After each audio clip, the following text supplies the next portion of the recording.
Halo, Assalamualaikum warahmatullahi wabarakatuh. Oke, kesempatan kali ini kita akan mempelajari terkait manajemen data. Apa yang dimaksud dengan manajemen data? Tentunya kita nanti akan menemukan banyak data ya di sekeliling kita yang tentunya kita harus manage ya datanya tersebut. Ya, overview pada kesempatan kali ini yaitu sistem manajemen data itu sendiri. Kemudian kita akan membahas terkait kualitas data, data processing, data collection team, dan manajemen team, dan data analisis.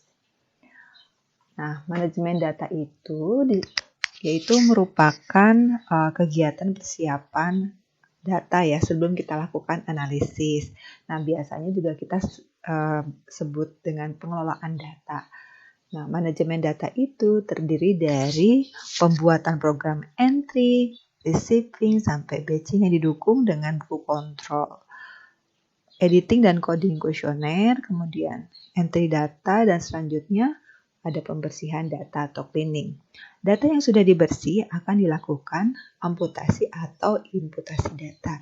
Selanjutnya baru data tersebut siap untuk dianalisa ya. Kemudian pada saat merancang usulan penelitian, maka sudah ada perencanaan ya. Jadi sebelum kita merancang penelitian mau seperti apa, sudah ada perencanaan ini nanti bagaimana sih teknik pengolahan datanya, dari editing, coding, entry, dan cleaning, serta analisisnya apa. Itu yang terpenting ya.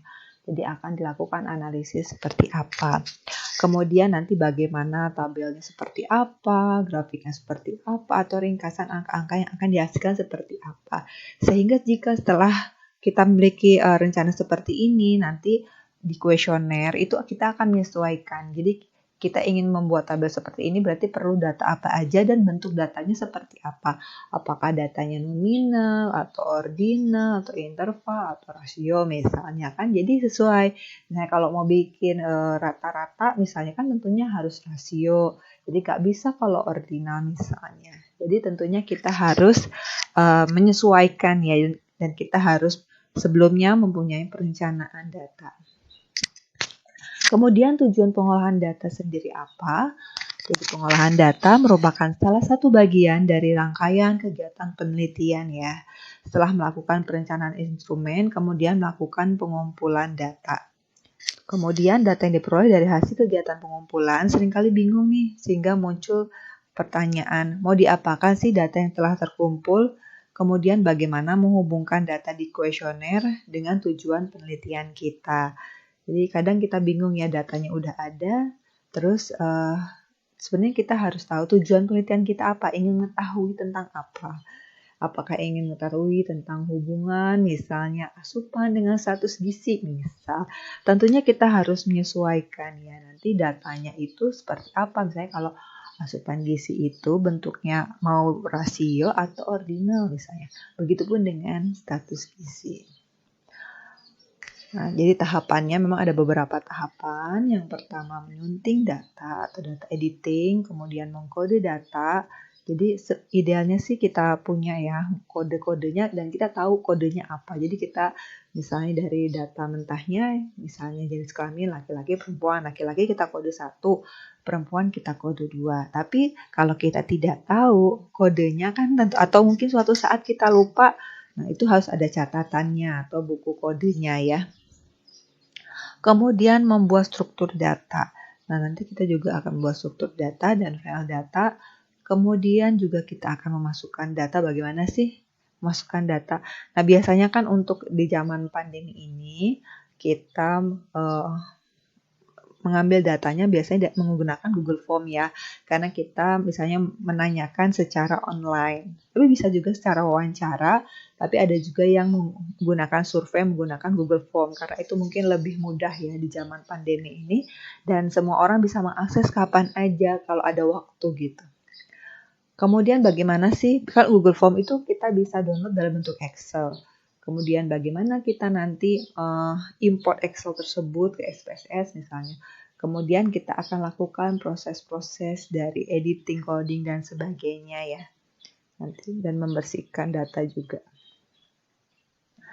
Dan editing sendiri merupakan salah satu kegiatan untuk melakukan pengecekan isian formulir atau kuesioner apakah jawaban yang ada di kuesioner tersebut sudah lengkap. Jadi pastikan semua pertanyaan sudah terisi jawabannya dengan lengkap. Karena biasanya kan ada juga orang yang apalagi mengisi sendiri di Google Form, tentunya ada yang terisi, ada yang enggak. Jadi ada yang masih kosong.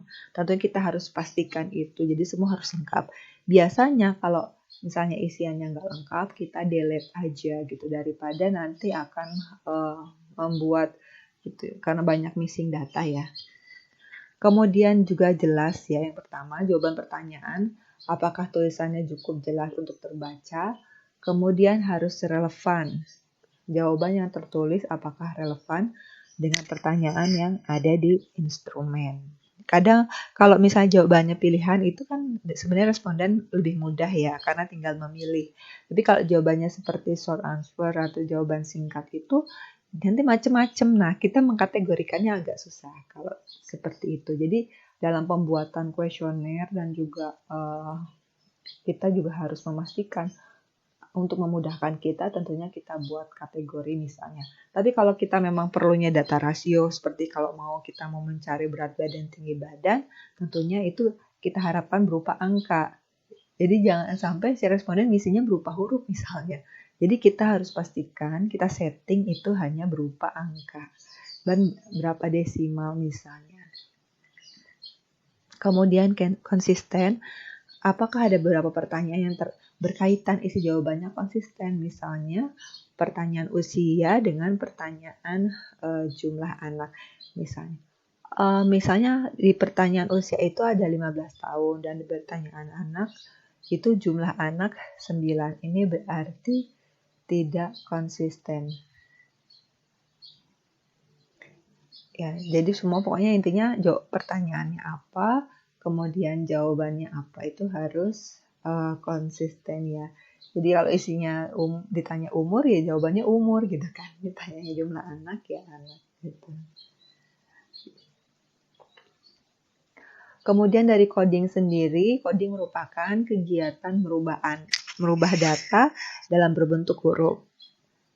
Jadi menjadi data berbentuk angka bilang itu bisa ya terserah kita.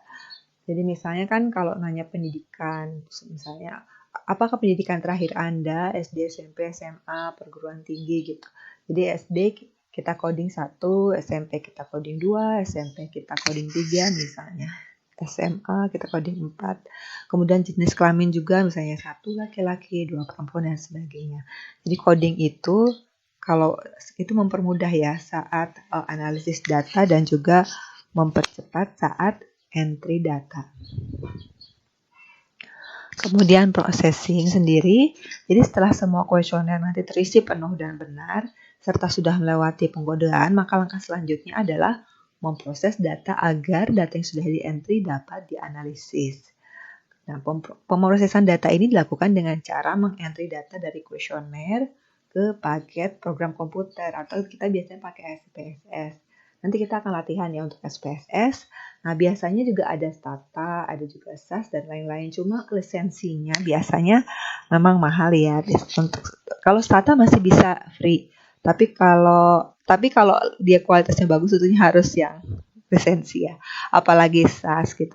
Karena SAS itu sangat mudah sekali digunakan apalagi untuk data yang jumlahnya besar gitu kan. Kalau SPSS itu ada yang beberapa yang free, ada yang beberapa lisensi. Dan tentunya jumlah datanya tidak sebanyak kalau dianalisis menggunakan Stata atau SAS. Dan salah satu program umum yang digunakan yang kita sering ya, yaitu SPSS. Kemudian cleaning sendiri atau pembersihan data, jadi merupakan kegiatan pengecekan kembali data yang sudah di-entry apakah ada kesalahan atau tidak. Kesalahan tersebut dimungkinkan terjadi pada saat kita meng-entry ke komputer ya. Nah, nanti kita coba ya bagaimana kita membersihkan data.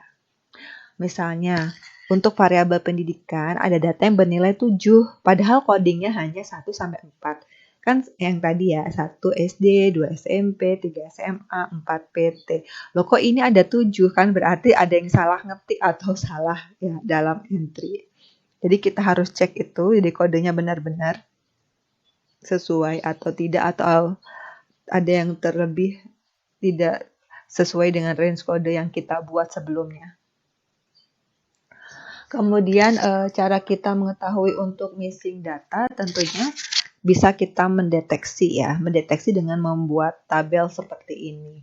Kalau misalnya kita lihat di sini di jenis kelamin, saya kan kita peta respondennya ada 100 nih. Nah, kita lihat di sini jenis kelamin laki-laki di hasil analisis sama oleh SPSS ya. Jadi kita menggunakan ini dari SPSS hasilnya, misalnya setelah kita analisis dengan SPSS, laki-laki 60, perempuan 40, maka jumlahnya 100. Kemudian yang ini mohon maaf, ini berarti pendidikan ya, tingkat pendidikan. Nah, tingkat pendidikan kita sambil edit deh. Ini tingkat pendidikan. Oke.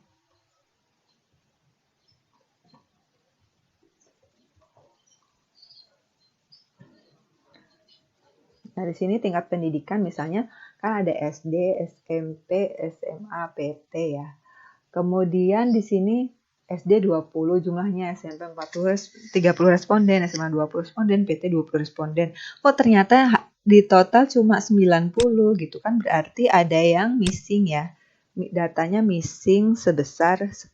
Nah, kemana? Jadi berarti ada yang missing. Mungkin ada yang lupa ngisi. Sebenarnya kalau di Google Form kita kan ya kalau wajib diisi kan ada tanda bintang gitu ya. Jadi untuk meminimalisir orang yang lupa untuk mengisi. Jadi kita bisa menggunakan strategi-strategi. Jadi kalau misalnya pakai Google Form agar orang itu tidak lupa ngisi. Tapi kalau misalnya wawancara tentunya si yang wawancara harusnya tahu ya mana yang belum dilengkapi. Mungkin sebelum kita latihan, ini ada beberapa contoh pedoman manajemen data oleh Riskesdas ya, Riskesdas 2007 atau riset kesehatan dasar ya. Mereka itu benar-benar tersistem ya untuk manajemen datanya. Yang pertama dari manajemen data pusat nih. Kemudian per Corwil itu ada PJ-PJ-nya, PJ manajemen data. Jadi ada Corwil 1, 2, 3, 4. Nah, kemudian tim manajemen, di bawahnya ada tim manajemen data Corwil gitu. Jadi benar-benar kan kalau kita ingin tahu data se-Indonesia, tentunya kita harus punya penanggung jawabnya ya per Corwilnya untuk memastikan data tersebut valid gitu kan. Jangan sampai tadi ada yang missing atau ada yang salah dan sebagainya. Karena data yang sedikit aja kita harus bisa manage, apalagi yang data yang sangat besar ya.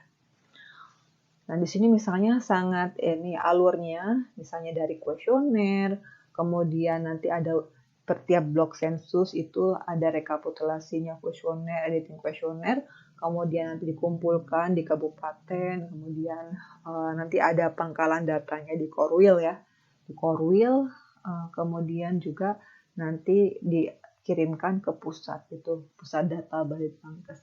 Nah, di situ kemudian di merge datanya ya, digabung. Jadi semua direkapitulasi datanya, kemudian di merge ya. Kemudian nanti ada pangkalan data. Jadi alurnya cukup panjang ya. Nah, pertama persiapan pengumpulan data. Yang pertama kan kuesioner ya. Jadi kuesioner itu penggadaan. Ini sebelum pandemi kan di kuesionernya bentuknya paper based ya. Jadi di print istilahnya. Jadi bisa digandakan. Kemudian nanti ada PJT-nya tiap kabupaten ya, ada penanggung jawabnya. Kemudian nanti ada distribusi kepada ketua timnya.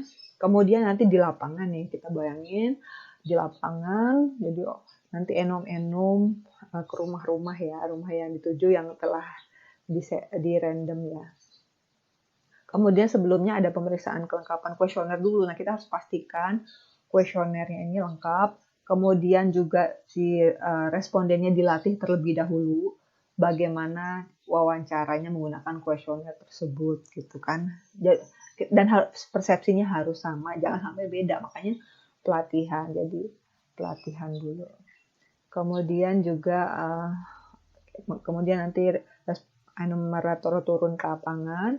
Kemudian sambil disupervisi oleh PJT ya, disupervisi. Jadi mereka enumerator aja kita nggak yakin mereka misalnya benar-benar sesuai atau enggak, itu harus disupervisi ya oleh PJT kabupatennya. Kemudian nanti diinventarisasi dan mengisi form hasil di lapangan seperti apa.